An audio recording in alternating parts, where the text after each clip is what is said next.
Good morning students. Smart learning में आप सभी का स्वागत है।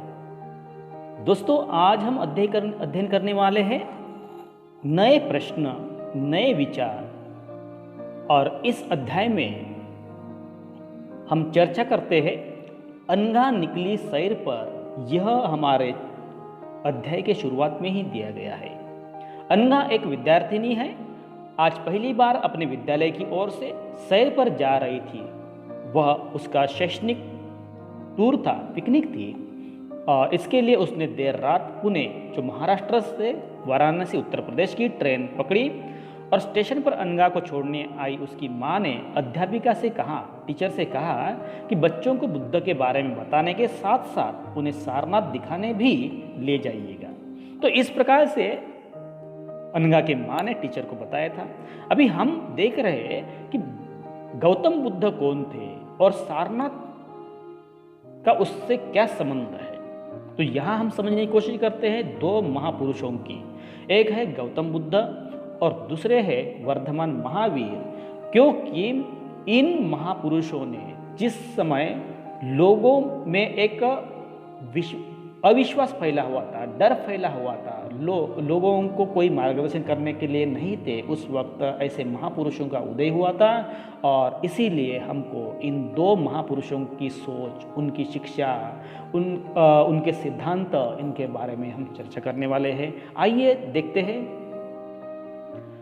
इस अध्याय में हम चर्चा करेंगे बुद्ध की कहानी, बौद्ध धर्म ग्रंथ, गौतम बुद्ध के जीवन की प्रमुख घटनाएं, बौद्ध महासंगीतियाँ, बुद्ध की शिक्षा, किस्सा गौतमी की कहानी। बुद्ध की कहानी पढ़ते समय हमको यह कुछ महत्वपूर्ण बातें हैं जो हमारे एग्जाम के लिए, परीक्षाओं के लिए बार बार पूछी जाती है। और इसीलिए हमको ये सामान्य ज्ञान के तौर पर ध्यान रखना है। तो महात्मा बुद्ध का जन्म है 563 ईस्वी पूर्व में नेपाल की तराई में स्थित जो कपिलवस्तु है, कपिलवस्तु जगह के समीप लुम्बिनी ग्राम में शाक्य क्षत्रिय कुल में हुआ था। इनके पिता का जो नाम है वह है शुद्धोधन और माता महामाया। इनके जन्म के 7वें दिन ही इनकी माता का मृत्यु हो गई। इनकी माता जो महामाया, इनकी मृत्यु हो गई थी। और बाद में इनका जो पालन पोषण है उनकी मौसी प्रजापति गौतमी ने किया था। और इसीलिए इन्हीं के नाम से उनको गौतम कहा जाने लगा। जब वो 16 वर्ष की आयु के थे तो उनका विवाह यशोधरा नाम की राजकुमारी से हुआ। और 28 वर्ष की आयु में इनके पुत्र राहुल का जन्म हुआ। तो इनके पुत्र का नाम है राहुल, पत्नी का नाम है यशोधरा, माता है महामाया, पिता है शुद्धोधन। लेकिन उनका पालन पोषण करने वाले उनकी मौसी है प्रजापति गौतमी। तो 29 वर्ष की आयु में इन्होंने सत्य की खोज के लिए गृह त्याग कर दिया। इन्होंने घर द्वार छोड़ दिया, संन्यास लिया और वो बाहर चल पड़े थे। 35 वर्ष की आयु में जो बिहार में गया है, इसमें उरुवेला नामक स्थान पर उनको पीपल वृक्ष के नीचे वैशाख पूर्णिमा की रात्रि में समाधिस्थ अवस्था में उनको ज्ञान की प्राप्ति हो गई। और इस तरह से गौतम बुद्ध के रूप में जाने लगे। महात्मा बुद्ध ने अपना जो पहला, जिस वक्त उनको ज्ञान प्राप्त हुआ तो उन्होंने सबसे पहला प्रवचन दिया है वो था सारनाथ में। और 483 में 80 वर्ष की जब आयु थी उनकी, तो उस वक्त गौतम बुद्ध का कुशीनगर में निर्वाण हो गया, मतलब उनका देहांत हो गया। हम देख रहे हैं कि गृह त्याग और शिक्षा ग्रहण। तो सिद्धार्थ ने, हमने देखे थे कि 29 वर्ष की अवस्था में गृह त्याग कर दिया था। और इस अवस्था को या इस क्रिया को महाभिनिष्क्रमण कहा जाता है। गृह त्याग करने के बाद सिद्धार्थ गौतम बुद्ध ने वैशाली के जो आलार कलाम, जो बिहार में आलार कलाम है, वहाँ के सांख्य दर्शन की शिक्षा ग्रहण की उन्होंने। और आलार कलाम उनके पहले गुरु बन गए। आलार कलाम के बाद सिद्धार्थ ने राजगीर के रुद्र करामपुस्तक से भी उन्होंने शिक्षा ग्रहण की। और इस प्रकार से उनके रुद्र करामपुस्तक उनके दूसरे गुरु हो। बुद्ध ने निर्वाण प्राप्ति के लिए 10 शीलों पर ज़्यादा जोर दिया था। और वो 10 शील ये है कि अहिंसा, मतलब किसी की हत्या नहीं करना, किसी को ठेस ना पहुंचाना, सत्य, हमेशा सच्चाई के राह पर चलना, चोरी नहीं करना जिसका अस्तेय होता है, अस्तेय कहते हैं, अपरिग्रह मतलब होता है किसी प्रकार की संपत्ति नहीं रखना, मदिरा, शराब, नशीले पदार्थों का सेवन नहीं करना, असमय पर भोजन नहीं करना, सुखप्रद बिस्तर पर नहीं सोना, मतलब जो आरामदायक जो गद्दियाँ होती है इस पर नहीं सोना है, और धन संचय नहीं करना, स्त्रियों से दूर रहना, नृत्य गान नाच गान जिसको हम बोलते हैं उससे भी दूर रहना। यह बुद्ध ने निर्वाण प्राप्ति के लिए, जो जिस व्यक्ति को निर्वाण प्राप्ति करना है उस व्यक्ति को इस प्रकार के नियमों का पालन करना चाहिए, ऐसा उनका संदेश था। उन्होंने अष्टांगिक मार्ग भी बताए हैं। बौद्ध धर्म के अनुसार अगर हम देखेंगे तो चौथे आर्य सत्य का आर्य अष्टांग है, तो दुख निरुद्ध पाने का रास्ता। गौतम बुद्ध कहते थे कि 4 आर्य सत्य की सत्यता का निश्चय करने के लिए इस मार्ग का अनुसरण करना उनको बहुत जरूरी है। तो उसमें सम्यक दृष्टि है, इसका मतलब 4 आर्य सत्य में उनको विश्वास करना है। सम्यक संकल्प है, मानसिक और नैतिक विकास की प्रतिज्ञा करना है। सम्यक वाक है, तो हानिकारक बातें और झूठ नहीं बोलना है। सम्यक कर्म, हानिकारक कर्म नहीं करना है। सम्यक आजीविका, कोई भी स्पष्टता या अस्पष्टता, हानिकारक व्यापार न करना। सम्यक प्रयास, अपने आप सुधारने की कोशिश करना। सम्यक स्मृति, स्पष्ट ज्ञान से देखने की मानसिकता, योग्यता पाने की कोशिश करना। सम्यक समाधि का मतलब होता है निर्वाण पाना और स्वयं का गायब होना। तो इस प्रकार स्वयं का गायब होना का मतलब होता है कि खुद निर्वाण प्राप्त करना है।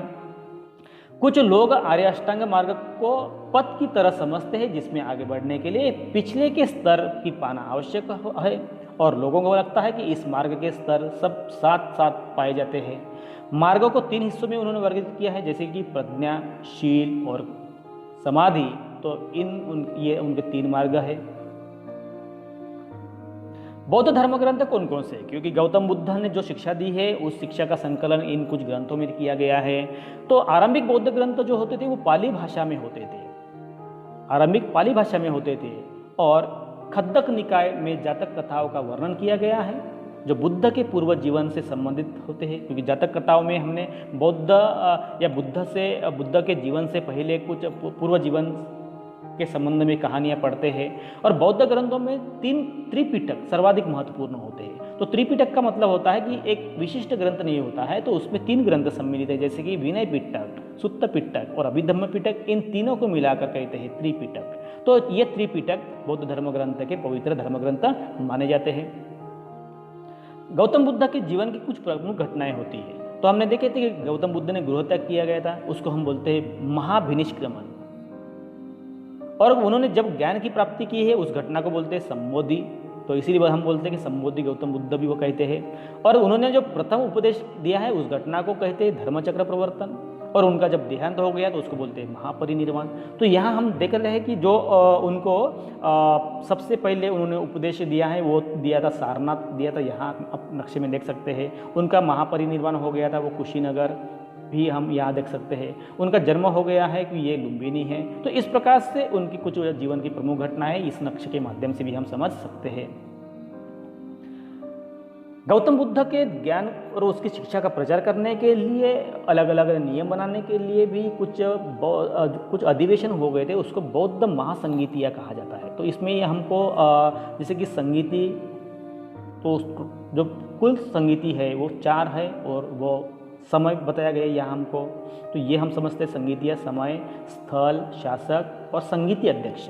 तो प्रथम जो संगीति बौद्ध संगीति हो गई है वो है 483 में, और यह स्थल है सप्तपर्णी जो राजगृह बिहार में, और उस वक्त शासक था अजातशत्रु, और ये हर्यक वंश का था। और संगीति अध्यक्ष मतलब जिस उस अधिवेशन का जो अध्यक्ष स्थान दिया गया था वो थे महाकश्यप। और द्वितीय बौद्ध संगीति हुई है 383 में, और स्थल है चुलबग जो वैशाली बिहार में है, और उस वक्त शासक था कालाशोक, वो शिशुनाग वंश से संबंधित है, और उसका संगीति अध्यक्ष था साब कमीर।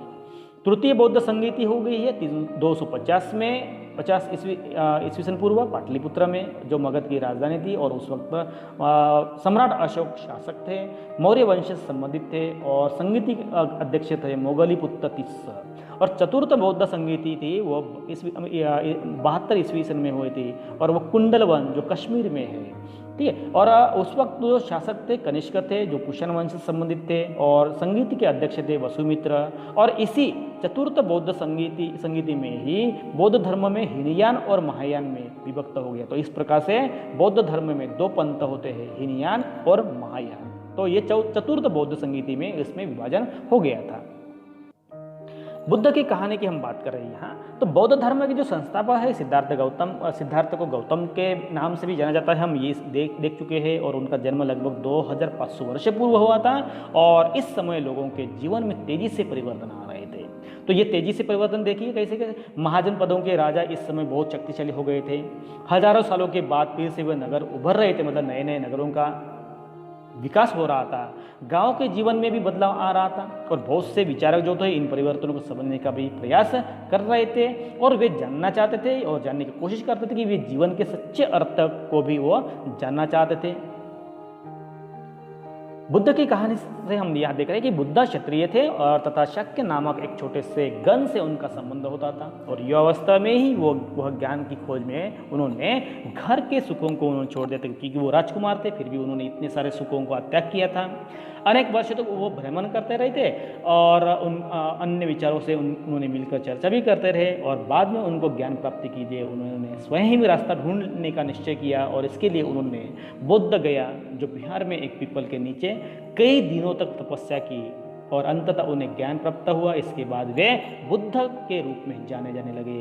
तो यहाँ से वे वाराणसी के निकट स्थित जो सारनाथ है वहाँ गए, और उन्होंने पहली बार उपदेश किया, जिसको हमने धम्मचक्र प्रवर्तन घटना का नाम दिया था। और अपनी मृत्यु तक पैदल ही एक स्थान से दूसरे स्थान की यात्रा करते रहे, और लोगों को वो शिक्षा देने का भी कार्य किया। उनकी जो मृत्यु है वह कुशीनारा में हुई है।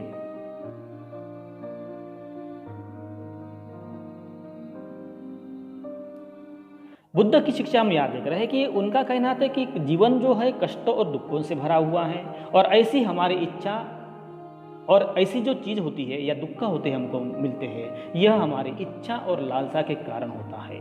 तो ये उनका सिद्धांत था। ये पहली बात हो गई है। दूसरी बात है कि कभी कभी हम चाहते हैं कि वह प्राप्त करने के बाद संतुष्ट नहीं होते, क्योंकि हमको एक चीज़ मिलने के बाद हमको दूसरी की ख्वाहिश हो जाती है, और अधिक वस्तुओं को पाने की इच्छा हो जाती है।